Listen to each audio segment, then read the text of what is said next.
Hi, everyone. We're just going to wait another 2 minutes and then we'll get started.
Hi, everyone.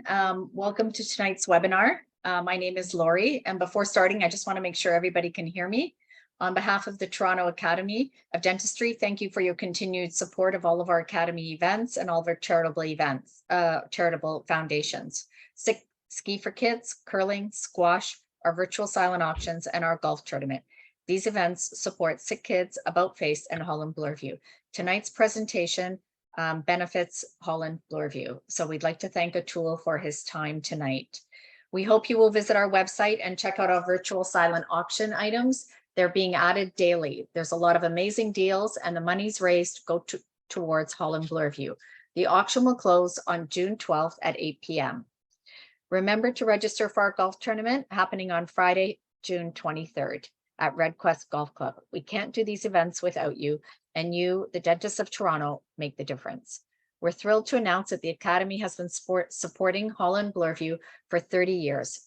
We are honored that on Monday, June the 19th, Holland Bloorview will be dedicating a room on behalf of the Academy. It will be called the Toronto Academy of Dentistry Pediatric Dental Room. We hope you can join us.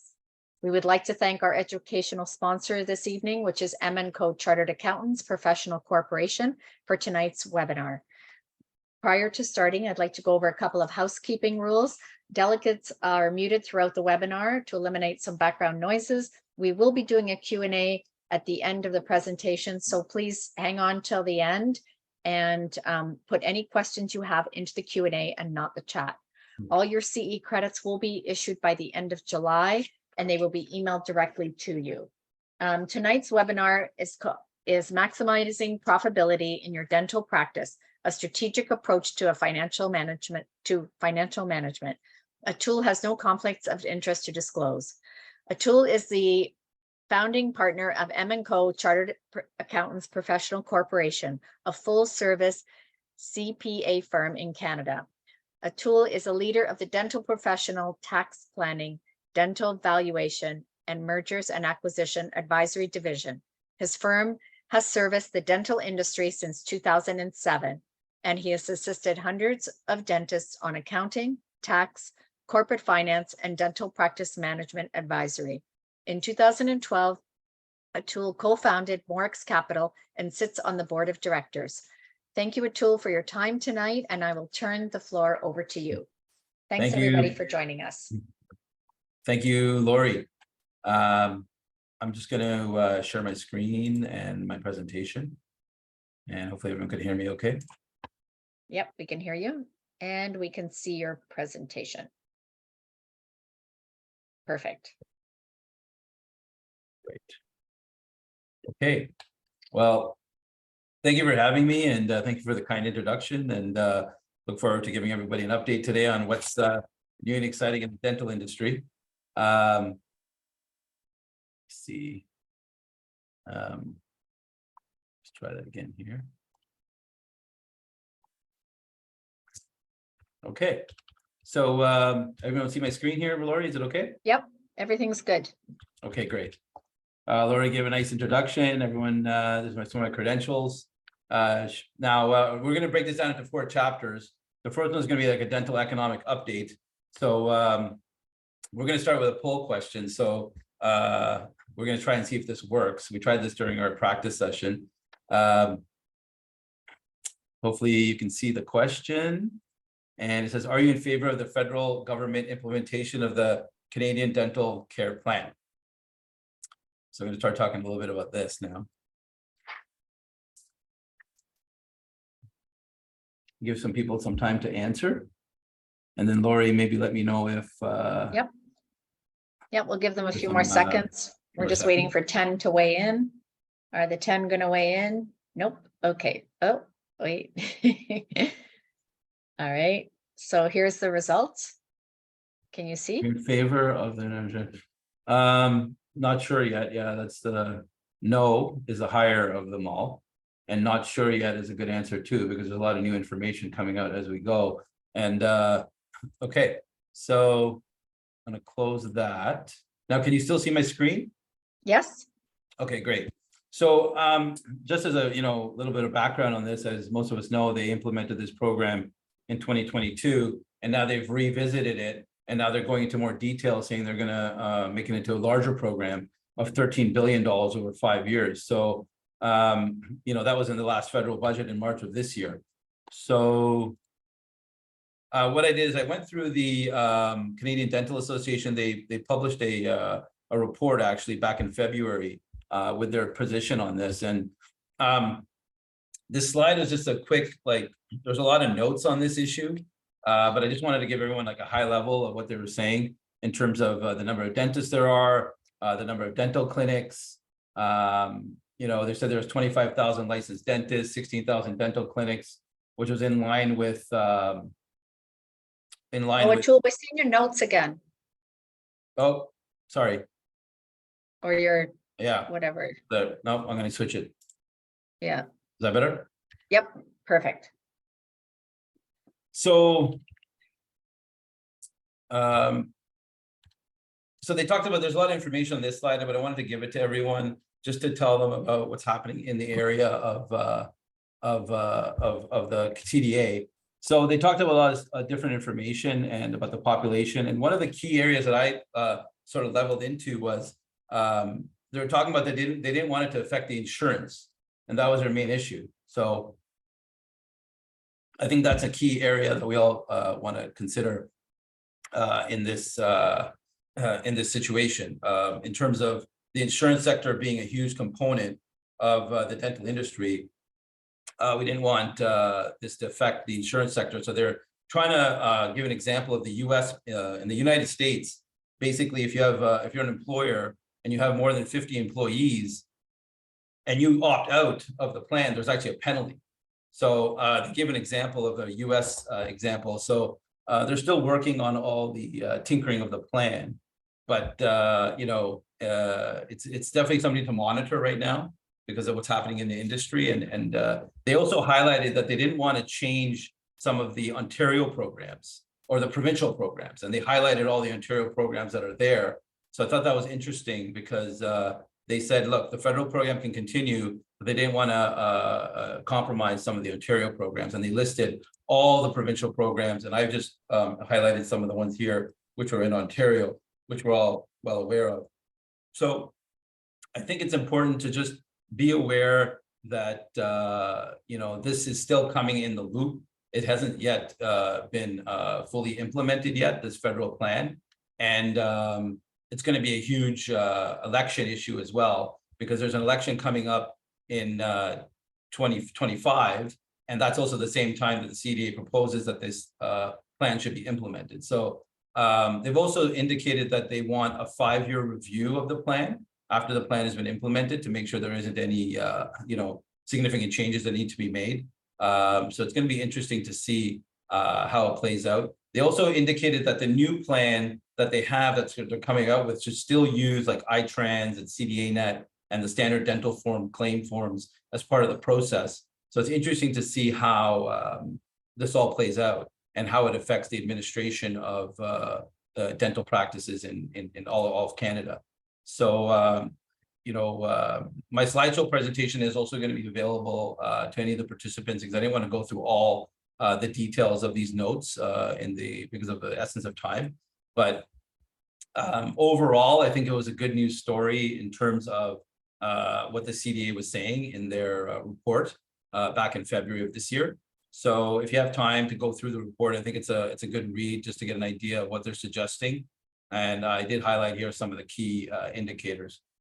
In the Q&A, if you have any questions about of this information, let me know, and then we can talk about it. One of the other things they talked about was the aging population and how the insurance plans usually people, you know, they retire and they don't have their insurance plans anymore. So they wanted to make sure that there was something in there to manage that as well. Second poll question. Okay. Are you planning on repaying the CEBA loan before December 31st, 2023? So the CEBA loan is a Canada Emergency Business Account loan that was given to many dental offices and businesses in Canada. There's about 950,000 of them that were given this loan, all of Canada, not just dentists, but all businesses. Sure. It's not, yeah, it's not, can you see it? It won't let me launch. No, I don't see it this time. No? Sorry, it won't let me launch. I don't know why. No. Okay. No. Okay, maybe I'll skip it. Mm,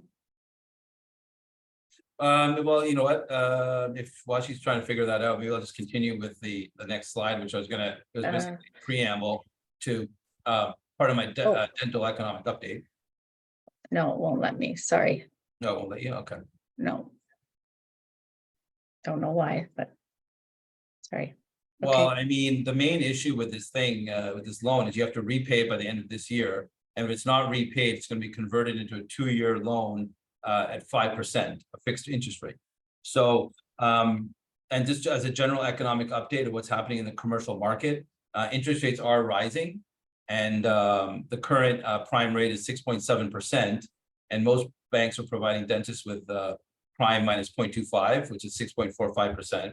Now, recently, some people have been thinking about potentially fixed rates. So Sorry, Atul, I lost your PowerPoint. Oh, you did? Yeah, we've got your company. Yeah. Oh, maybe because when you take it? relaunch the, okay. Can you see it now? Yep, perfect. Okay. Okay. Yep, we're on the right slide. 1 second. There we go. So yeah, going back to the CEBA loan and the rates. So for those of you that are looking to fix some rates potentially, because we're in a higher interest rate environment, recently we did get some quotes from some financial institutions in Canada that are providing longer term fixed rates. So they're still on the high end, and it's not clear what's going to be happening with these rates right now at the current time. But these, it gives you an idea of what's happening in the fixed rate market. So a 2-year fixed rate on your commercial loan is 6.39% rate right now. So that's still actually lower than the variable rate, but then you're locked in for 2 years. So there's some decisions that have to be made in some cases where people are trying to refinance their commercial loans on their dental practices. So be mindful of that. Now, in terms of dental valuations have also adjusted back to pre-COVID levels or close to pre-COVID levels. You know, back in 2021, during the middle of the COVID pandemic and later in 2022, the valuations of dental practices had increased quite significantly. And now, after things have started to normalize in terms of the economic market, we've seen the valuation of dental practices go back to closer to pre-COVID levels, but a little bit higher. There was some private equity activity back in 2022, but we have seen, there's an article here in the Globe and Mail where it talks about healthcare acquisitions were beginning to cool, and this article was dated November of 2022. So since then, things have continued to cool down a little bit, partly because of the increase in the interest rate environment, as well as things going back to normal in terms of dentistry and healthcare. And yes, it's an essential service, but other businesses have continued to grow. This article talks about some cases where valuations were anywhere 15 to 20 times of earnings. And those didn't necessarily play out in dentistry, but in other industries like veterinary businesses and optometry, there was some higher valuations. So it's very interesting to see how these things have been affecting the market. Back in September, we did a session on some statistics of the public available information that's available in the dental industry. So we go to the public markets. Back in September, Dental Corp, which is a publicly traded company that owns over 500 dental practices in Canada, their shares were trading at $8.43. And they recently had a strategic review about this month, and they've decided that they're going to not move forward with some of their merger plans or acquisition plans or as part of their strategic review. There's an article here recently in the Globe and Mail as well. And they also talked about how they're divesting, they had divested of some orthodontic clinics at a loss of, I believe it was $19 million loss of $19 million in a divestiture of 13 specialized orthodontic practices. So we thought that was kind of interesting in terms of how they were affected in the current market. Now their stock has also gone down from their September of the last 7 months to $7.08. It actually was at a high of $18.36 back in 2021 in November, and then it's actually had a low of $5.65. So it's sort of moderated, but it has been affected quite a bit by the market changes. Some other companies that are in the dental industry that are publicly traded, Smile Direct Club, their stock has also seen a little bit of a dip in the last 7 months, mainly because of regulatory issues they've had in the United States about distributing clear aligners through mail, direct mail. Now, Align Technologies, which is Invisalign, has actually had a pretty good story. Their stock is actually up quite a bit, and we've noticed that a lot of dental practices are using Invisalign in their general practices. So we're not surprised that their stock is doing well and the profitability has continued to increase. Patterson Group of Companies, their stock is stabilized. It was $24.71 back in September. Now it's up to $26.90. So they're a dental equipment distributor. So we do see their stock and their company continue to do well in Canada as this dental federal plan continues to roll out, and there continues to be demand for dental services and new technologies. Henry Schein as well, their stock has done quite well. It stabilized from September. It was at 66, and then now it's up to $76. It's gone up quite a bit over the last 7 months. So again, leveraging their equipment distribution network and supply network, they've been able to continue to see profits. Dentsply, same story, quite increase in stock price from $29 up to $38. So another good story in the dental industry using public information. So that's kind of like the update in terms of what's happening in the market. The main issue is the dental federal plan in Canada and how that's going to roll out and how that's going to affect the administration of dental practices, as well as the economics of it in terms of the insurance, private insurance, and how that's all going to play out. It is a little bit of a question mark right now, but it still tends to be overall a good news story in terms of new patients are going to be requiring dental care that haven't been receiving dental care in the past. And I think that's the main issue, and somebody has to do that dentistry, and it's going to create more work for the industry and let the industry grow.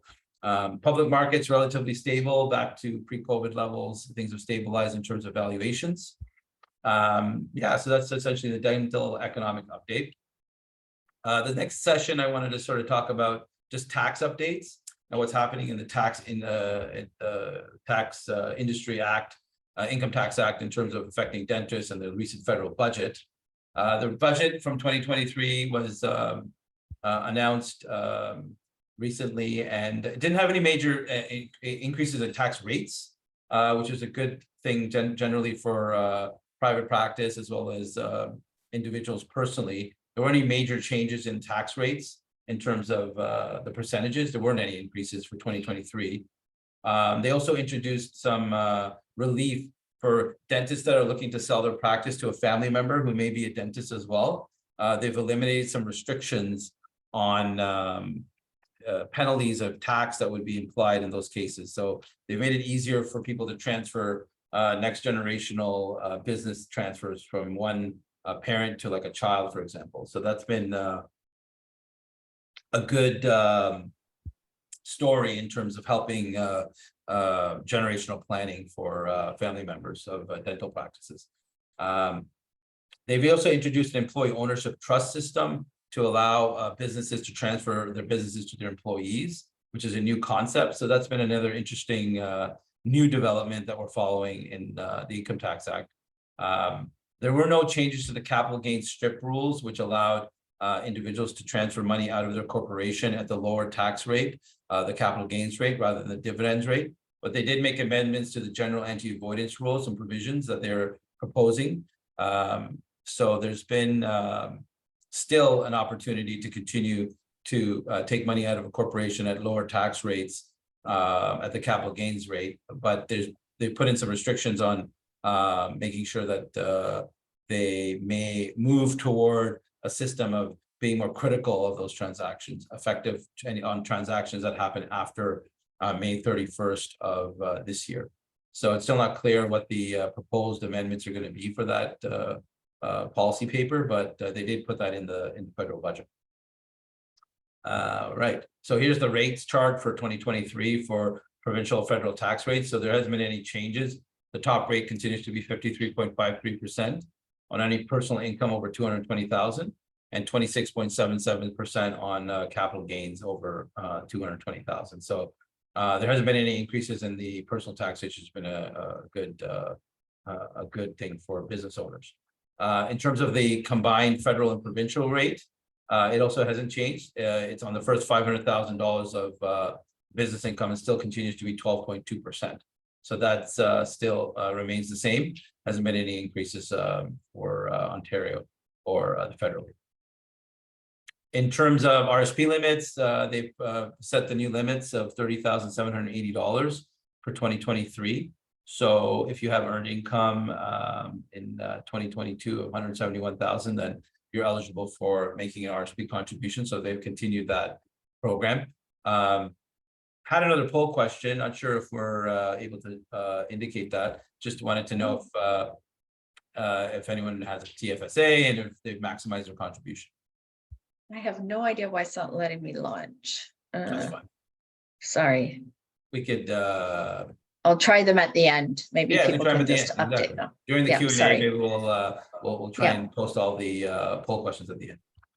In terms of TFSA limit, so $88,000 is the maximum amount that you can contribute to your TFSA right now if you haven't made a contribution since 2009 and you were 18 years old at the time, because when you turn 18, that's when you can start starting the contribution room. I did a quick calculation last night to see what would happen if somebody had contributed $5,000 and then continued down this road from 2009 all the way to 2023, and they put it in a investment product and they were earning 8% annual return paid comp, and it was compounded, they would actually have $210,000 today. So definitely something to look at as part of your investment portfolio, and utilizing this product is still available. And if you haven't maximized on it, it's something that's definitely something to look into as part of your overall estate and financial planning. Key tax figures, just we talked about earlier, the TFSA 88,000, RSP 30,000. For those of you thinking about selling your dental practice, the lifetime capital gains exemption has increased to $971,190. So that's the tax-free exemption on the sale of the shares of your dental practice. And that can be multiplied as well if you have additional family members. So they've increased that amount in line with inflation. For those of you that are taking a salary, maximum pensionable salary has increased to $66,600. So that's the maximum amount where you can max out on your CPP if you're taking a salary. And just as for those of you that are getting close to the age of 65 or 65 and over, if you're age 65 today and you claim for CPP benefits, the amount that you would receive, assuming you maxed out on all your CPP contributions from the age of 18 to 65, would be $15,678.84 you receive annually.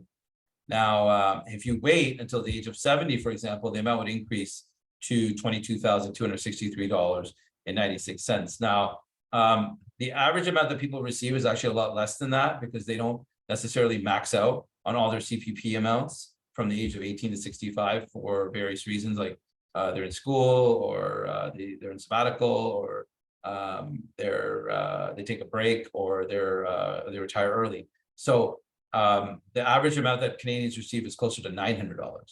But if you want to check out how much you're eligible for today, based on how much you've already contributed, you can contact Service Canada and they'll actually send you a grid with how much you would get if you stop contributing like today. So good little piece of information to take back to your boardroom. This poll question we'll leave it for the end.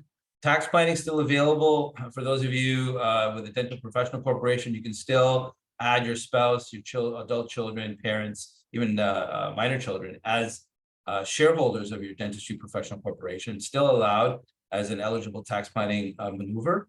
It is beneficial to look at reorganizing your company to add shareholders like parents, spouses, and children for if you want to practice and you're planning to sell, there may be an opportunity to multiply on the lifetime capital gains exemption. Also, there's a potential for income splitting opportunities. Back in 2018, they had restricted the payment of dividends to family members unless they're actually working and engaging in the business and providing service. They had created a threshold of 20 hours a week for that. So for those of you that are in that situation, it's still an opportunity that's available for tax planning in Ontario. Now, I had a lot of information and slides on the Underused Housing Tax Act. So this was something that I wanted to put in everyone's agenda to look into, because effective on January 1st of 2022, the government came out with a brand new book act, basically, which is called the Underused Housing Tax Act. It's separate from the Income Tax Act. So it basically was there to tax individuals who are non-residents of Canada and they owned a property and it was vacant, like a residential property. But there's certain issues that still apply to people that own rental properties and residential properties where they still have to comply with the filing requirements. Otherwise, there's a penalty if you don't file the form of $10,000 per year and $5,000 if it's an individual, if you don't file. And the filing deadline for the special form is actually been extended to October 31st of 2023. So basically what this is if you own a residential property, either in a partnership or through some sort of trust arrangement or through a corporation, like a residential property, not your principal residence, but like a rental property or another property, and it's held within a corporation, you have to still file this form. You're considered a what they call an affected owner. If the property is in a partnership, in a corporation, or you're somehow connected through a trust arrangement. So you still have to file the form. There's no tax to pay in those cases if you're a Canadian resident, but you still have to complete this document. So I just want everyone to be made aware of that. There's another presentation that I did a few months ago where I only talked about this topic. So if anyone's interested in getting a copy of that video or the slides from that video, that entire video I was just talking about this one topic, because there's so much detail in this act, and it's relatively new, and this is the first time it's been implemented. It only applies to properties that were that applied for 2022 filings, nothing prior to that. So I just want everyone to be aware of this filing requirement. It doesn't apply if you have a unit of more than 4 units. So it only applies to if you have 3 units or less. So 1, 2, or 3 units. And there's other restrictions on what's the definition of a residential property.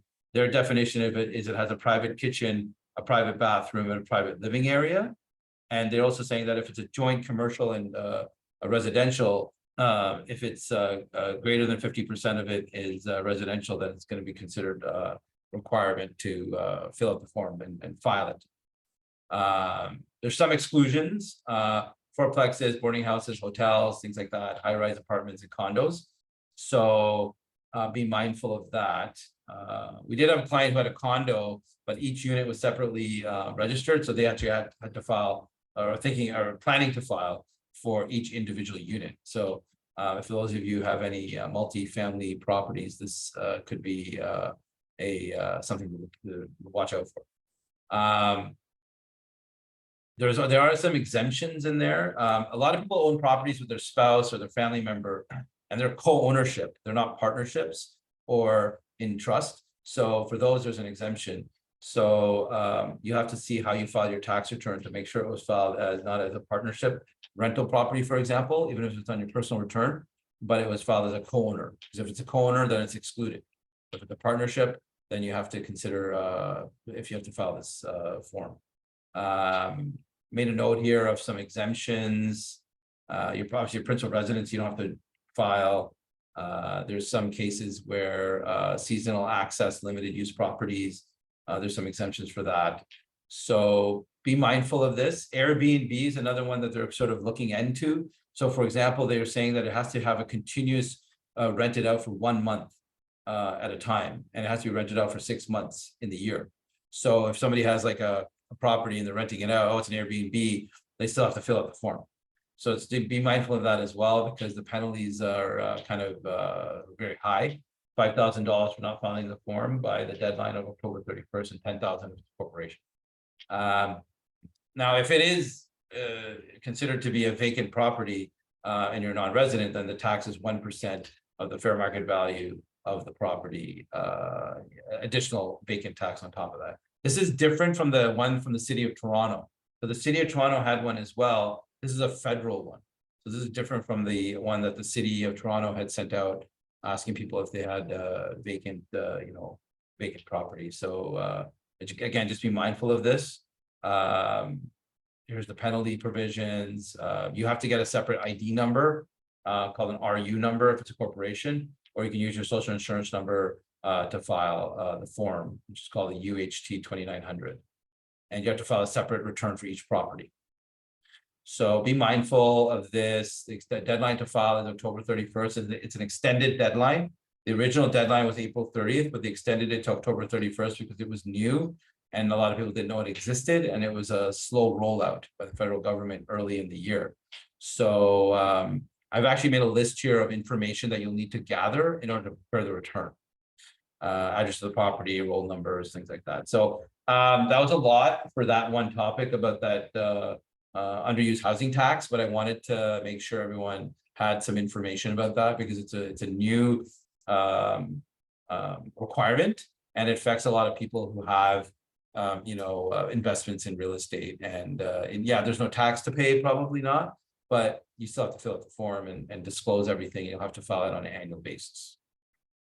All right, moving on to the third section of today's webinar, key financial matrices and wealth management strategies. So I have a grid here, which just talks about some of the areas in your dental practice that you need to consider and some of the ratios that are important. So one of the highest costs in your dental practice is salaries and wages. So the average percentage that the wage costs should be in Ontario, the average is 32.3%. So what that means is the average of the production. So let's say your production, for example, was $1 million, then your total salary cost should be approximately $320,000. So that would include like for assistants, hygienists, front desk, not for the dentist, just for the staff in the office, the team that's working on the dental work, not the dentist or the associates. Other second highest expense is supplies. 8.5% is 8.6%, sorry, is the average. Now, I want to also be mindful of using benchmarks when you're looking at your numbers, because sometimes you may have like a one-time cost, or a few years ago, there was a lot of PPE, or you may have bought like a certain type of equipment that may be included in that category, depending on the accounting. So you want to just make sure that this is only with respect to dental supplies and only be used as a guide. Other areas, significant cost in your practice, lab fees, 6.1%. That was the average as a percentage of production. So this is just a good chart to use as a benchmark. I mean, in Ontario, depending on the location of the practice, the total expenses in the office can range. The average here is showing total expenses of 65%, but we've seen lower and we've seen higher. Sometimes advertising can be a significant cost, and sometimes automobile and travel and continuing education can be very isolated and it's particular to a particular dentist's business activity, and that can change the number significantly. So just be mindful of that when you're using when using these charts. But at the same time, it's good to have as a guide when you're going through your analysis of the matrices that are ideal and efficient. Now, obviously, wage costs have increased significantly in the market recently. So, but the average has still stayed around. We've seen some cases of 25%, even lower, where people are very efficient, depending on what area they're in. And we see high as 35%. So be aware of those costs because they can add up, and you want to make sure that you're close to, or hopefully lower than the average in terms of the costs, to manage your costs. Just some other high-level ways of tips on maximizing the profitability of your practice: efficient scheduling, making sure the front desk and the practice management software are organized, case acceptance, making sure you have a system in place with your practice management team in terms of making sure you're communicating treatment plans effectively, and that there's a system to address any patient concerns, and making sure that the cases that you're identifying are getting booked. Streamlining your billings and collections, making sure that the flow of cash from the insurance as well as the patients, if there's any receivables, are being collected. I think it's an important thing to do to maximize profitability in terms of cash flow. Cost management, just making sure that you're monitoring your expenses, you're negotiating with your suppliers, analyzing your overhead expenses on a regular basis, and considering possibly group purchasing, maybe with other dentists or part of a study club, and trying to maximize our cost savings. Increasing your treatment efficiency. We've seen a lot of investment into new technologies in our clients, as well as overall in the dental industry, with all the new scanners and new technologies in terms of X-rays and Pan-X and CT cone beam scanners, and so much additional technology that's helped improve efficiency. So definitely look at increasing that and investing back into your clinic. Marketing and patient acquisition. I think it's important to build a marketing strategy for your practice, making sure you have a strategy and that everything's working correctly in terms of social media, patient referrals, tracking your cost and the return on your investment. I think is important in the marketing area because it's so, you want to make sure you're getting a good return on your investment. Staff training and development, making sure you're investing back in your team and finding out where the pain points are, and making sure that you're developing skills within your team to help them develop into improving patient care, increasing efficiency in the practice. And patient retention and recall. I mean, recall is the heart of the practice, in the GP practice, in terms of driving value, as well as making sure that there's a system in place, whether it's by phone or email, social media, or texting, or reminding patients and confirming appointments. I think are all critical to making sure that your office is running efficiently and profitably. Now, in terms of protecting your wealth, I think it's important to review your personal statement and net worth, annually, just to see where you are in terms of your business and your investments, and whether it's your real estate or your stock market stuff. And I'm going to be demonstrating a family organizer and a biography journal, and I can send that out to anyone that's interested as well. After the presentation, you can just email me. It's just an example of how to keep track of all of important things in your financial life. And I think it's important to value dental practice every few years as well, just to make sure you know where you're at and gauge if anything's changed, just so that you can use that in your planning, as well as your will, making sure that it's up to date, and evaluating your will every few years as well, because sometimes your will can change depending on your situation and your life changes. We had a client who purchased a dental practice, and then we recommended that they update their will because there's a significant change in their situation. So we wanted them to update their will to include anything that's important there. Talked about it a little bit earlier about estate freeze, or adding the lifetime capital gains exemption, or adding other family members to maximize on that. So there's a tax maneuver there where you can add additional family members to your business and take advantage. Everyone can get the $971,000 tax-free exemption on the sale of your practice. So you can maximize that, which is a great opportunity for tax savings. I talked a little bit earlier about a surplus strip and utilizing a maneuver where you can take money out of your corporation at the lower tax rate of 26.67% versus 46% or 47% on dividends. So there is a maneuver to do that.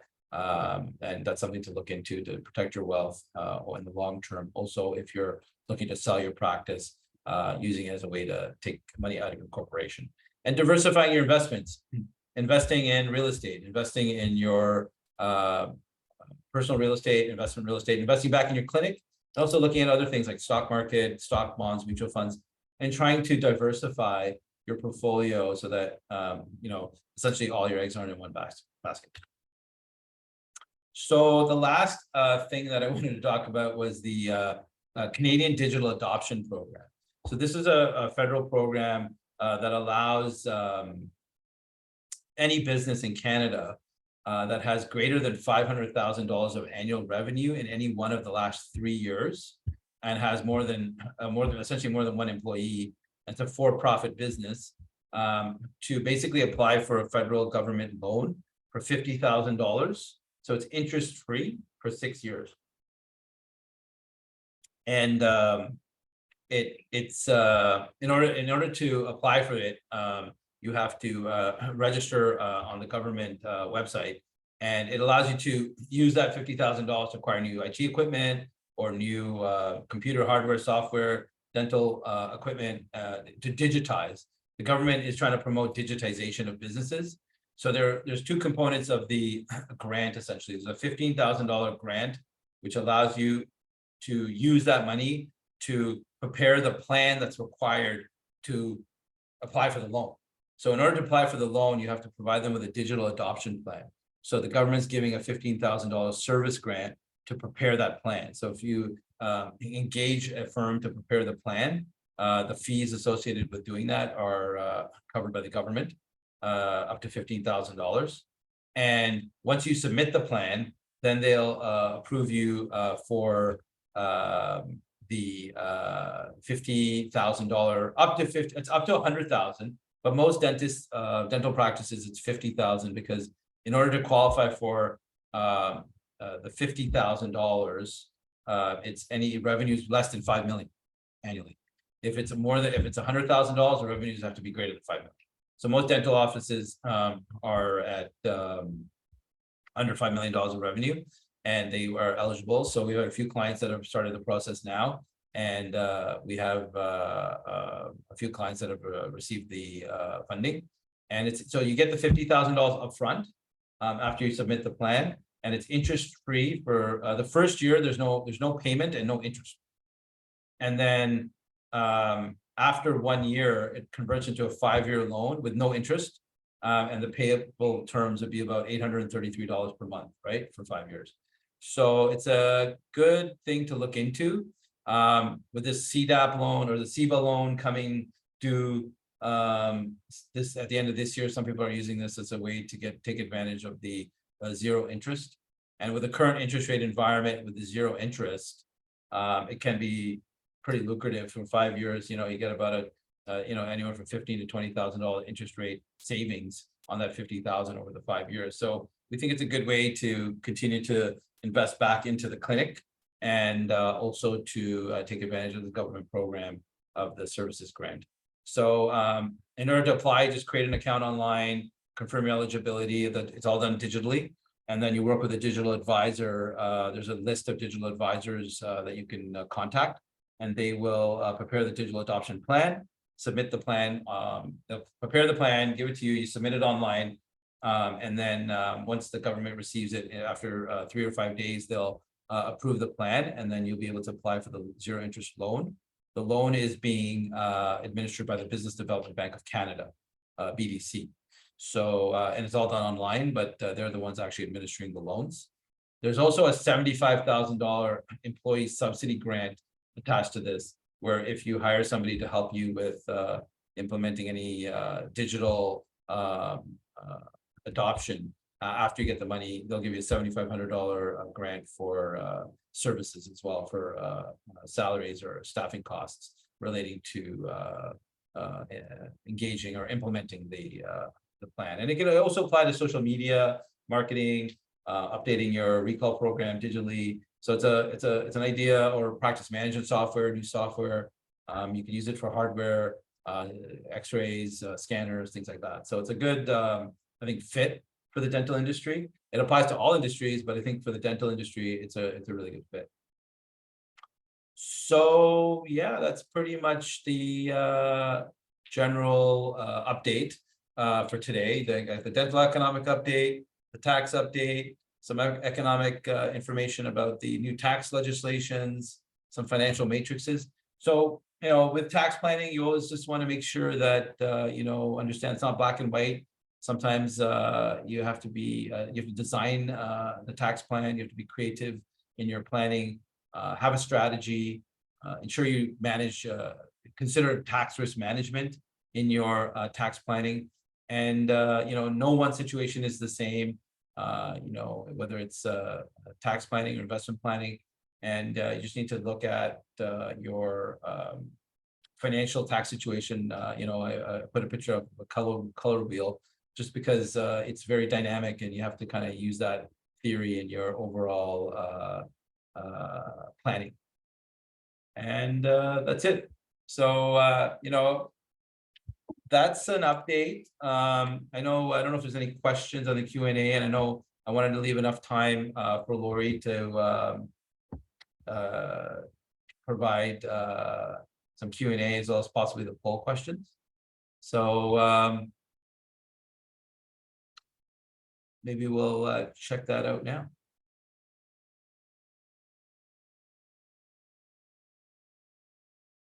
Let me check here.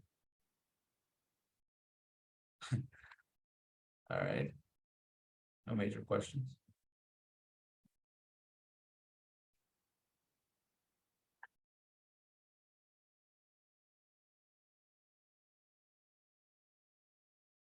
Oh, somebody asked me for. Somebody asked what is the surplus strip of excess cash?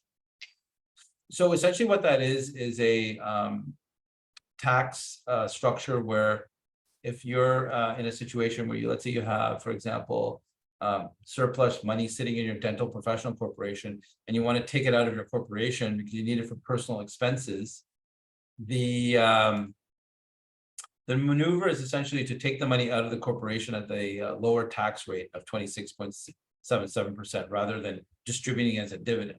So in order to do that, you would need to get your updated minute book of your professional corporation, provide it to your tax and legal team, and they will review that and see if it's possible to maneuver this transaction by the existing status of the corporation, or whether it should be updated or revised or amended to allow for it to happen. So it is a somewhat complicated procedure. It does require tax advisory, some legal updates to your minute book. Your accountant may have to look at the transaction as well, because it's dependent on the history of the company, who the shareholders are, and the type of shares that are available. So it's definitely something to look into if you're looking to pull out a significant amount of money from your corporation and want to do it at a lower tax rate than taking out as a salary or a dividend.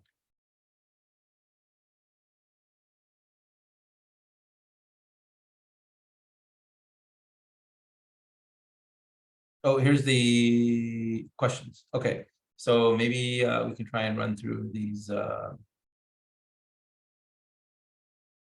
Here's the first one. Are you planning on repaying the CEBA loan before December 31st, 2022?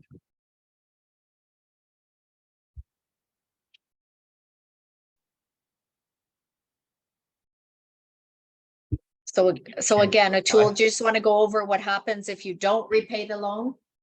Yeah, so if you don't repay the loan, then it'll automatically, so there's two components of this loan. One, some people had received $60,000, which was the original 40,000 of the program, and then an additional 20.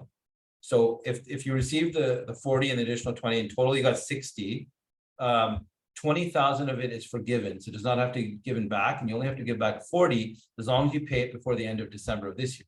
If you, in that same situation, if the same person decides to not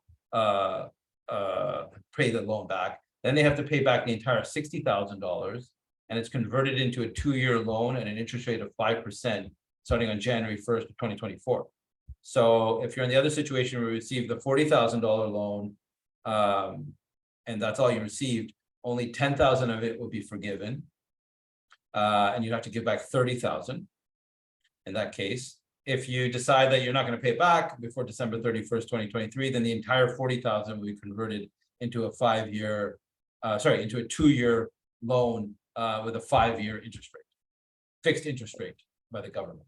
So, that's essentially where we're at with that. We're advising clients to contact their financial institution, probably close to, even now, or even close to maybe like Labor Day of this year. And what do we got here? Are you planning results? Yes, 45%. Good. Not applicable to me. Okay, well, it's good to know. I mean, I think it's advisable to pay the loan back if you can, if you have the cash flow to do so. It'll save you, it'll allow you to take that forgiven portion. Okay, that's great. I think we have another question, maybe. Let's see. How much savings would you need to retire with $120,000 a year?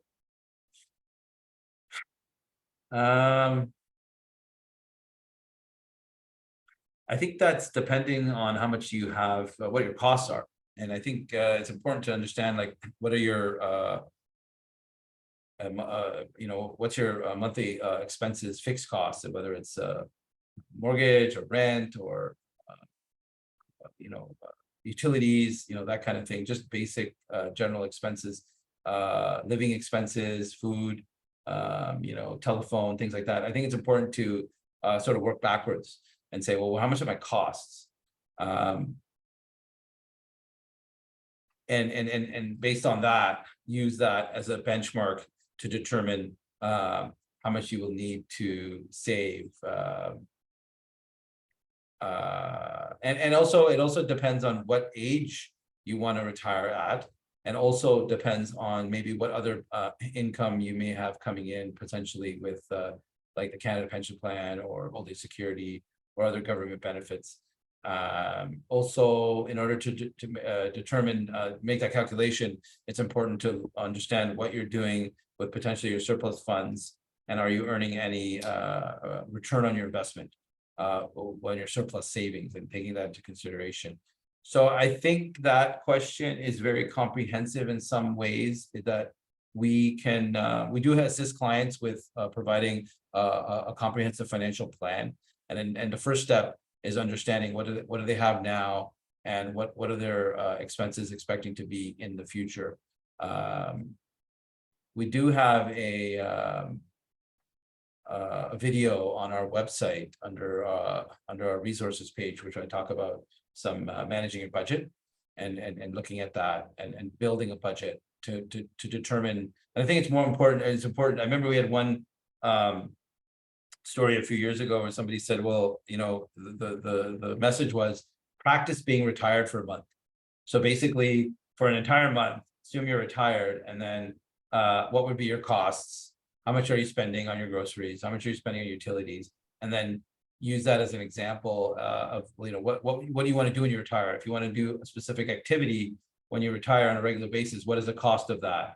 If you want to play tennis, or and there's a cost to playing the tennis, how much is that going to cost to be a part of a club or part of a renting the facility? So that's an interesting way to kind of look at that question. Okay, I'm just going to launch the next question, I Sure. believe. Oh, there we go. So we'll just zip through this as well so that we can. Yeah, sure. And don't forget, if Yeah. anybody would like to reach out to Atul, Sure. I'll be sending his contact information out in an email tomorrow.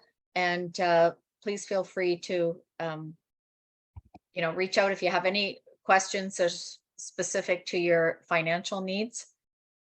Absolutely. Feel free to reach out. I have my slides available if anyone wants a specific question on a specific topic. I can always be available for a question. Just email me. That's not a problem. I always like these presentations. It just kind of keeps me current too. It sort of forces me to go in and dig deeper on some topics, especially on the dental economic report. Had an opportunity to read the CDA report, as well as look at some of those economic stocks and stuff, just to see what's going on. It's nice to kind of, it forces you to kind of go dig a little deeper. Okay, so we're just going to keep going with these. We have a couple more questions, Atul, that came up. So I'm just going to throw the next question up while you. Sure. And then we'll be able to share these results as well, just so people can see. Do you have a tax key savings account maximize? Yeah, 66%. That's great. The program's been around for a while. It's been well administered and communicated to the Canadian taxpayers and to the public and everything. So it's great to see that people, higher percentage of people are utilizing the program.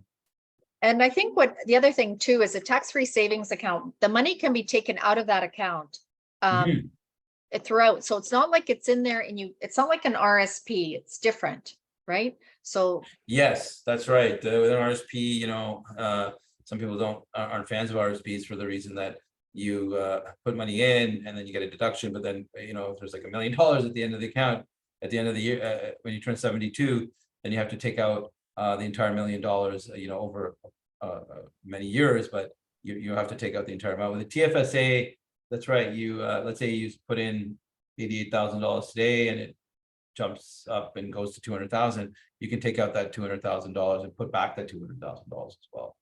The only difference is there's no deduction on the TFSA contribution on your tax return. But you do get the tax-free treatment of any capital gains or interest or dividends that you're earning on those investments. So it's a good thing. Another question: do you typically take a dividend or salary from your dental corporation? And this, for our clients, this also, depends. Some people will take a salary. Some people will take a dividend, depending on their philosophy. Sometimes on CPP, because when you take a dividend, you're not contributing to CPP, but you're also not benefiting from CPP in the long run. But depending on the age of the individual and their philosophy on CPP in general, some people will take no salary and just a dividend, and some people, I mentioned it earlier, on the salary, the maximum salary for CPP eligibility for 2023 is $66,600. So one plan is take a salary for the maximum amount. We get some RSP contribution room, you get the full CPP, and then the balance take as dividends. But it really depends on your family structure and which family members are involved in working in your clinic. So, right. Yeah. Very cool. Okay, so we'll just have a look at. Can you see those results? Did I share them? Yeah. Oh no, I didn't see the results. But, Oh, here we go. There they are. Okay. Look to me. Combination of both. Great. Yeah, it's pretty mixed results in terms of percentage. Great. Yeah. Okay. Oh, we did. Okay, so we did this one. We don't need to do that. Okay, this one looks good. Oops. There's Oops. another question that came up. Can you Yep, comment on the go use ahead. of can you comment on the use of an IPP? Yeah, an IPP, it's an individual pension plan. We think it's a great product. It allows individuals that have surplus funds in their corporation to essentially create a private trust within their private pension trust within their corporation, which allows them to deduct the payment into that individual pension plan directly in the corporation. Now, it does affect your RSP room. It reduces it, so you can't also take the RSP room, but it's a good way to maximize your investment amount, because typically the amount that you can put in the IPP is a little bit higher than the amount that you can put into a RSP. And also, it doesn't require you to necessarily take that extra funds out of the corporation and be taxed on it personally before putting it into the registered plan. Essentially, what it is like people who work at large corporations, sometimes they'll have like a defined benefit plan. So basically what's happening is the individual business owner is creating their own individual pension plan for themselves within their company. Rather, somebody works at Bell Canada, they may have like a big pension plan, but in small businesses, you can also create your own private pension plan. So that's known as the individual pension plan, IPP. Yeah, it works. We have clients that have done it and have administered it. There's some paperwork involved, and you can get a opinion from a bank or an insurance company or accountant as to how much you're eligible, whether it makes sense for you. And they also take into consideration how much salary that you've taken over the last few years in the determination of your eligible pension contribution. So a little bit complicated, just to set up, a lot of moving parts, but can be lucrative way to maximize your pension, your retirement funds within your investment company or your dental practice corporation. Great. Hey, just curious to see this. Can you see this question? Oh, does the Underused Housing Tax Act apply to your situation? Yeah, this one, a lot of people, it applies and they don't realize it because they have a rental property and they own it in a corporation and they still have to file this form. Or they simply just own a rental property or a residential property personally, but it's in a partnership, or we have some investor type clients where the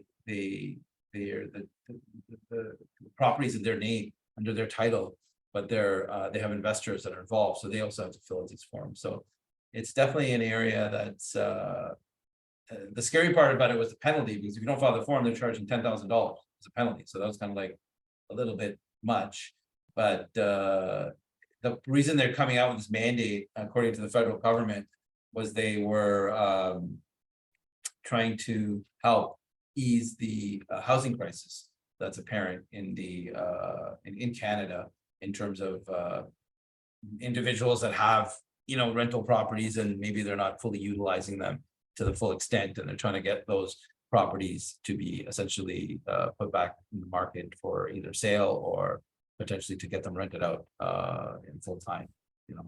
So this is what they came up with as a strategy. Does Underused housing situation apply to your situation? No. Yes, not sure. Yeah, it's good that, not sure is probably the biggest elephant in the room in terms of finding out, because you want to make sure that you're not caught by that and then get penalized for just not filling out the form. So for those of you, So what would you suggest they do then if they're not sure? Where do they start? I think they need to contact their accountant and their lawyer or their family members that are responsible for this, and let them know about this and do some research and make sure that they look into this, because it's quite a surprise for somebody if they simply own let's say they simply just own one condominium in downtown Toronto, or 2 or 3 rental properties within a Canadian corporation, and they're Canadian, they still have to fill out the form, and that process to fill out the form does require a few steps where you have to get a special ID number from online and all this stuff. So I think it's important for people to make sure they're, aware of all this. Yeah, absolutely. I think that's the first step. Yeah.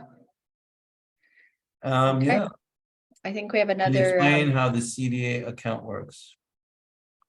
Sure. That's or there's another question before that. Is the use of permanent insurance a good idea? Especially through corporate cash flow in order to mitigate tax on last death. Permanent insurance. Yeah, permanent insurance definitely plays a role.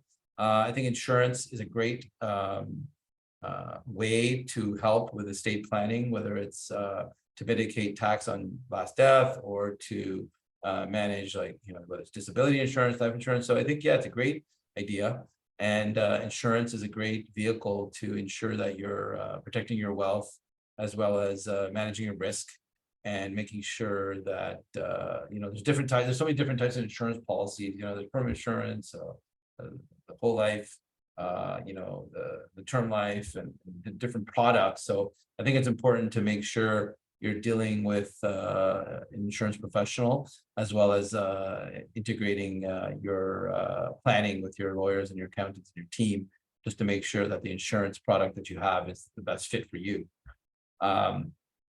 George had a question about the CDA account. Yeah, I believe he's referring to the capital dividend account.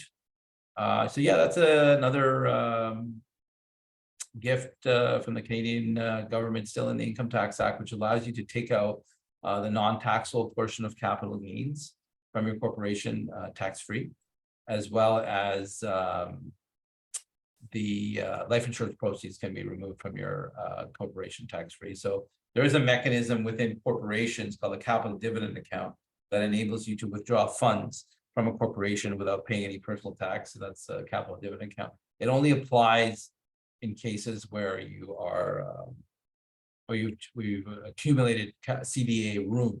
And the only way for that room to be accumulated is if it was a life insurance policy, a death on one of the, and the beneficiary is the corporation, and the money comes in, then it can be flowed out tax-free. Or if you sold something like a stock, a bond or a mutual fund or a real estate asset within your corporation, and it triggers a capital gain, the non-taxable portion can be pulled out tax-free as well. And the reason for that is it avoids double taxation. Yeah. So I'm just those trying are to all see if we great have questions. yeah.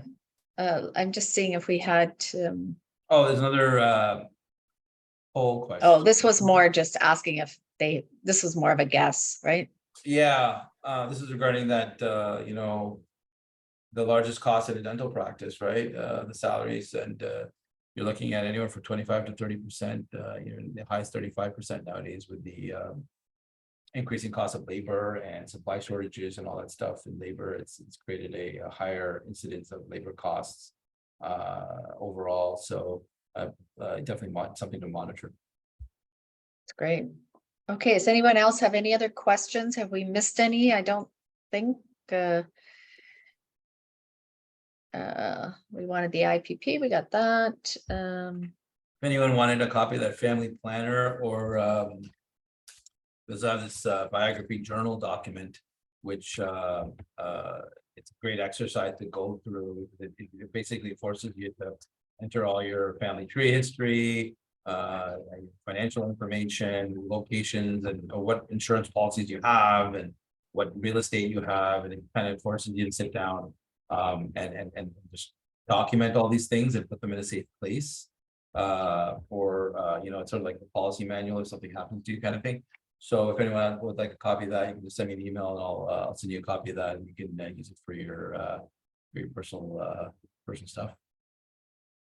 Yeah, and I think one of the key things was the 15,000 that you spoke about, and the 50,000, right? I think those are probably key things that people on this call might want to look into. Definitely, And that program's still available, and people should definitely look into it. It's a way to. And do we know how long that program is going to be available? They haven't published an expiry date, but Okay. they've indicated that it's probably going to be good until I think it's going to go until 2024. It started in 2022. The budget of 2023 is still there. And I wouldn't be, now there was a recent article about this, and they were actually saying that it's a $4 billion program, but the program hasn't been, fully used. And one of the reasons is it's kind of like somewhat complicated and cumbersome to kind of like do and apply and things like that. A lot of people don't know it exists. So the good news is it seems like the program is still, there's lots of money left over in the funding for this. I think people should apply for it. If you apply for it, you have 9 months from the date of your application acceptance to submit the plan and get the loan. So I think it's important for people to maybe just apply, get that done. If you have more than one dental practice, you have multiple dental practices, you can apply for each practice. So for those of you that have, like, let's say 3 practices, you could do $150,000. So it could be, it could add up, kind of thing. And then you'd have to do a separate application for each company. So Wonderful. definitely something to look into, absolutely. Okay, is there any other questions? Anything else anyone would like to know? I'm just going to throw the last poll up while we're Time goes so waiting. fast. Like I know, it's great. I was kind of Okay, so rambling through it, but yeah, hopefully everyone got the message. a lot of great information. So if everybody could just sort of tell us what you thought about the presentation, if there's this is great feedback for our presenters. Again, while we're waiting, I just want to say thanks to Atul for another great presentation. I always learn something, and I don't have a practice, and I'm not a dentist, but I always take away something. So it's great information.